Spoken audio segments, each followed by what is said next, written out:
Welcome back to SnowRunner, guys, and in this video, literally, I could not be more excited because this is pretty much the very first time we've ever had the opportunity to look at a second-gen Dodge in SnowRunner. Now, fair warning, there are a couple of differences from, this is not a standard second-gen Dodge. There are a lot of upgrades and a lot of customization options on offer here, but one of the biggest things you'll notice is that there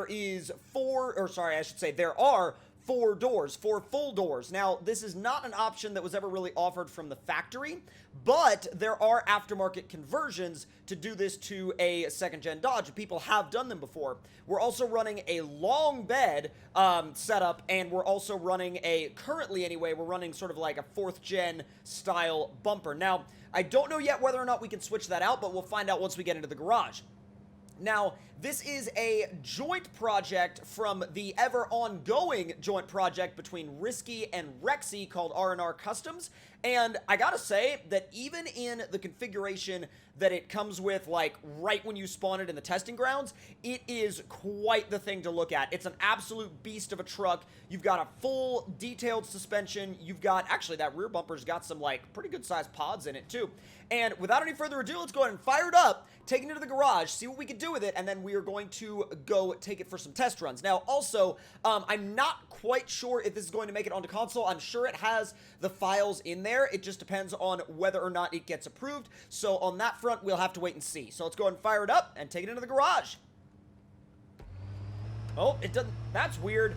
It is an ongoing project, and so it's got an engine sound, but it doesn't necessarily have a crank up sound. So kind of odd, but it's one of those things. Oh, interesting. So you start out with the 8-liter V10 Magnum gas engine.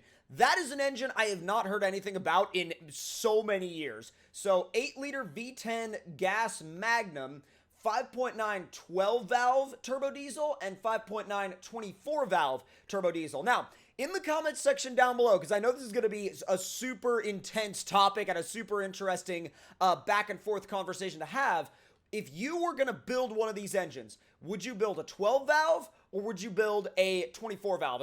And when I say 24-valve, I mean an early generation 24-valve, not necessarily the newer ones now, but an early 2000s 24-valve or a mid-90s 12-valve. Now, I think for this one, we're going to go with the 24-valve. And, oh my god, they actually have, the actual gearbox names in here. So we have the 47RE gas transmission, a 47RE Stage 2, and a Stage 5. I'm going to go ahead and go straight to the Stage 5 because I think it's going to be absolutely nuts to drive. Now, we've got a stock suspension, we've got a toe-tuned suspension, and we've got a lifted suspension. For these tests, I think I'm going to run the lifted first, but I think I'll also play around with the towing settings just a little bit, just to kind of see. Now, we have, starting off anyway, we start off in the off-road tire category, and we start off with 35-inch Risky tractor tires, Risky Pitbull rockers, Bogger TSLs, Creepy Crawlers, Diffused tires, Puppy Masters bug tires, Super Swampers. You have a pretty dang good range of tires in the 35-inch category. Whoa, look at these. These are not tires that I had expected to see. These are Mickey Thompson Baja MTZs, but that's on a different wheel, too. It looks like an American Forest. We'll have to see once we actually go in and start switching up the wheel color. Now you move up to 38s. Obviously, same tire choices. And, oh, okay, so you get 35s and 38s, and that is your combination. That is your choice. I like these Nittos, but they're not quite as wide as I would like. So, let's see. These are super wide. I'm probably going to go with the Pitbulls. I do like the way they look, but I also want to see, what kind of wheels we can find. Let's go with these Baja MTZs. I think there's going to be some interesting wheel choices there, or at least there should be. Oh my god, look at all of the, whoa! Wow, I guess they had to make a menu category for everything. Alright, so hitches, we've got a gooseneck hitch, and so a Pintle trailer hitch, so that's for the stock in-game trailers. I dig it, so you can actually put both on. Wait, no, can you? Oh, that's weird. So you can only have one or the other on at the same time. That's interesting. So side steps, we'll just do that because it's some variation of a rock slider. Canoe, Apparently the TC's canoe. What? Okay, that's awesome. That's absolutely legit. I didn't even think, well, for one, I didn't think that it was my canoe to begin with, but I appreciate the canoe placement. Let's go with the racks first. So, let's see, ladder rack. That's really cool. You could use that for like a rooftop tent if you were going overlanding or something. That's really cool. You could do a roof rack itself. Oh my god, there's so much here. Okay, so let's do, we got the ladder rack. Then we could do the extended roof rack. Then, oh my god, so much stuff. You could do a high lift jack on the right or the left or both. Wow. Oh my god. So you could put the shovel on one side, a high lift on the other side, TC's canoe on top. Oh my god, this is so freaking cool. I love this. 5th gen bumper. Okay, I was wrong on that. I meant to say, well, I said 4th gen bumper, was actually 5th gen bumper. I'll take that one. It's all right. Oh my god. Oh my god, no. I love 2nd gens with pre-runner bumpers. A 2nd gen with a pre-runner bumper is like, oh my god. That's one of the coolest configurations to me. You can even do like a push bumper or an open push bumper with a winch. God, that might actually be better for the setup we're going for, but I'm definitely, well, no, you know what? You know what? Push bumper with a winch. We'll come back to the pre-runner bumper later. And now we have the toolbox rack left. Oh my god. Left, right, wow, fishing bait. I don't even know where that goes. Oh, it's a little, like, just a tiny little box right there in the corner. Got a big toolbox up there. Wait, rack toolbox. Oh, that's up top. Okay. And now we've got a CB antenna left or CB antenna right. We'll go with the one on the right. And then fishing poles. There's so much stuff. I'm going to put, okay, just the 2 up top. Now we get to the exhausts. So we have a low exhaust side dump. Let's see, straight exit rear. Let's see, single diamond stack. Oh, well, we'll have to come back and do a secondary configuration for that because that doesn't really work. Like, that really doesn't work. Okay, I'm going to do the side dump exhaust. I think that definitely works a little bit better. And then now, oh, okay, so bags of camping supplies, but you can't do that if you have the canoe up top. And then you got the jerry cans, but again, that conflicts with the canoe and just the American Force wheels. Okay, so now we get to the colors, and my god, is there a range to choose from.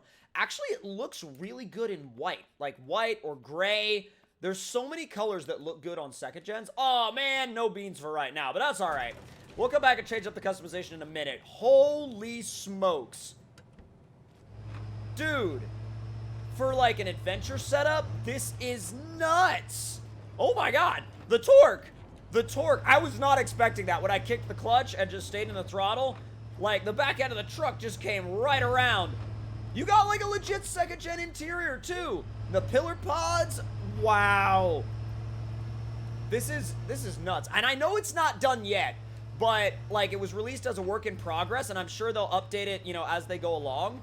But, oh my god, it is literally one of the coolest projects and one of the coolest ideas I've seen come to this game yet. And the add-ons are just groundbreaking. The canoes, the tents, the fishing poles, the little, like, you know, little, like, fishing supplies box, the high lift jack, the shovel, the toolboxes, the side-mounted toolbox, like, the range of bumpers. It's just, there's so much stuff.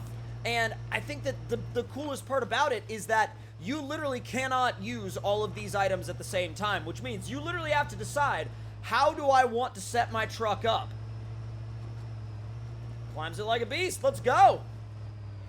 Now, let's see how she does with some rock crawling. Now, we are on, obviously, the lifted suspension, and I know that we're not on necessarily the best setup for rock crawling. I mean, my god, it's a 4-door, long bed 2nd gen. Not exactly what anybody would really pick for rock crawling, but it doesn't flex too bad.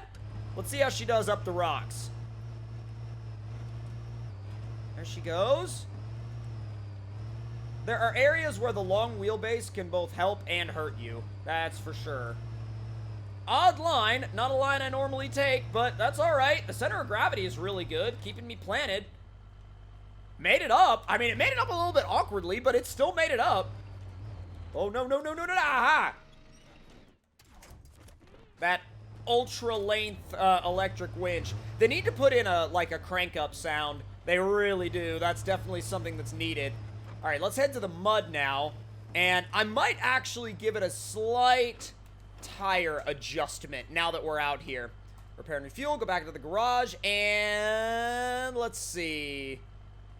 I am going to go with Super Swampers. Ah, they look okay. There you go.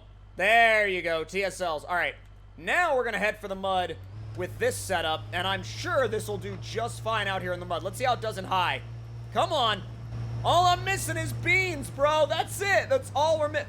Oh, my God. I think it's probably just got so much power that the amount of wheel spin it created in the mud was even enough to sink the TSLs.